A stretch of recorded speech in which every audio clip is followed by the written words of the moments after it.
Oh, ben moi, Chantal, je pourrais jamais faire du magnétisme car je n'ai pas du tout de magnétisme dans les mains. Qu'est-ce que vous pensez de ça? Est-ce que c'est possible de ne pas avoir de magnétisme dans les mains?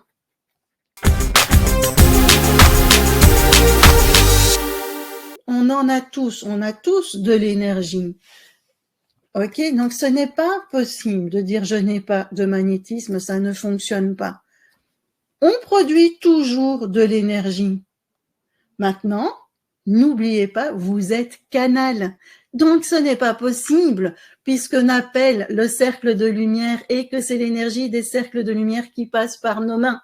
Donc automatiquement, il y a de l'énergie. Mais si vous n'êtes pas un bon canal, si vous pensez qu'il faut un don, si vous ne croyez pas au magnétisme, si vous avez peur d'être canal, c'est toutes des petites pierres qui viennent bloquer votre canal. D'accord ? Vous avez tous de l'énergie, mais on n'utilise pas vos énergies. On est canal. Et tout le monde peut être canal. À partir du moment où vous êtes vivant, tout le monde peut être canal.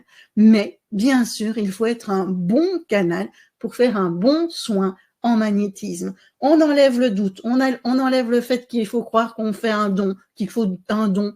On croit au magnétisme, on croit en soi aussi qu'on est un bon canal, et donc on enlève toutes les crasses qui sont dans ce canal qui pourraient bloquer les choses. Il ne faut pas ressentir, c'est important, je le répète encore, il ne faut pas ressentir quelque chose pour faire un bon soin en magnétisme. Ok, c'est important. Voilà, je le dis. On a tous du magnétisme. Regardez, ça c'est quelqu'un en stage qui faisait du soin sur les autres. Et ça, c'est les personnes qui font de l'auto-soin avec leurs gestes. Ce sont des stagiaires qui faisaient leurs soins sur eux. Voilà, quand on était dans le désert. Et on peut le faire à distance. Alors le doute, vous balayez ce doute tout simplement en disant « Je suis un bon canal, je suis capable de faire du magnétisme ». Répétez ça tout le temps, tout le temps, tout le temps. Votre mental, à un moment donné, va l'accepter et le doute va partir. Et il faut s'entraîner, bien sûr, encore et encore. Le magnétisme, c'est utiliser les mains pour apporter un mieux-être aux personnes, aux animaux, aux plantes, etc.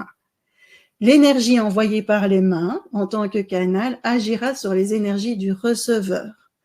Et le corps va prendre ce qu'il a à prendre. Il réagira comme il l'entend.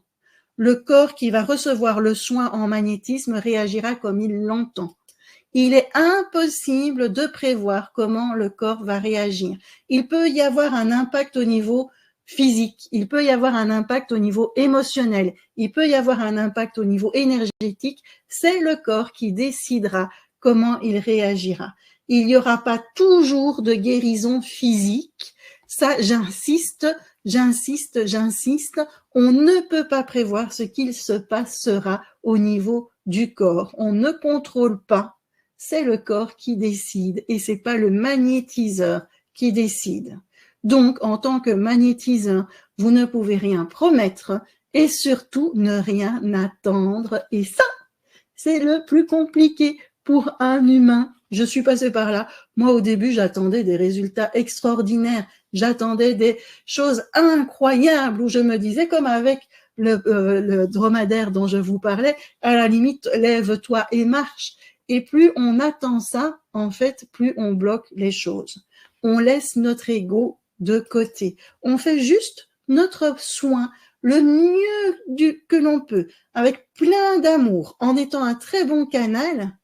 Et à ce moment-là, on doit lâcher prise, arrivera ce qui doit arriver. Moins vous allez attendre de résultats, plus il y en aura, en fait. Grâce au magnétisme, on peut détendre, on peut équilibrer les énergies, on peut travailler sur les douleurs, on peut apporter un mieux-être aux personnes sans se mettre la pression. On fait ce qu'on a à faire avec bonheur, joie et amour et ça fait un bien fou aux autres personnes ou aux animaux. Donc, on met son ego de côté et on laisse place à l'intuition et à l'intention. Oui, Poirot. Mais il faut suivre les règles de base de l'énergétique, ou sinon, vous n'êtes pas un bon canal, vous vous épuisez et vous faites des mauvais soins. Oui, c'est ça. C'est pas nous qui faisons le travail, Paola, ce sont les cercles de lumière. Tout à fait. Et on suit ces règles de base de l'énergétique pour soi, par respect pour soi-même, parce qu'avoir des crasses énergétiques sur soi, c'est quand même pas le top du top. Celui qui aime ça, voilà. Mais aussi par respect pour la personne qui va recevoir un soin. En magnétisme, il faut vraiment beaucoup respecter l'autre aussi. Et donc, c'est important de suivre ces règles de base. D'accord? Et j'ai rencontré énormément de personnes qui ne le faisaient pas. Donc, l'humain ne doit pas attendre de résultats, il doit réaliser le soin avec amour et bienveillance, il doit mettre son ego de côté et il doit appliquer les règles de l'énergétique. Ok? Ça, c'est très, très important. Est-ce que vous pensez que tout le monde peut réaliser un soin en magnétisme? On en a déjà parlé. Tout le monde peut y arriver puisqu'il suffit entre guillemets, d'être canal. Vous y croyez, vous respectez les règles de base, vous lâchez prise et vous n'attendez pas de miracle et vous pouvez faire des magnifiques soins en magnétisme sur les personnes ou à distance et sur vous aussi. Mais pour y arriver, il faut connaître les gestes, il faut connaître un protocole. Il y a encore d'autres choses qu'il faut mettre en place avant de faire un soin en magnétisme. Je n'ai pas tout donné au niveau du protocole parce qu'on serait pas encore là pendant des heures et des heures, bien entendu. Donc, il y a encore tout un cadre à mettre en place pour que vous puissiez faire des gestes, j'allais dire, et surtout un soin en magnétisme efficace. N'oubliez pas que vous ne devez pas ressentir les choses, ce sont les gestes qui sont importants.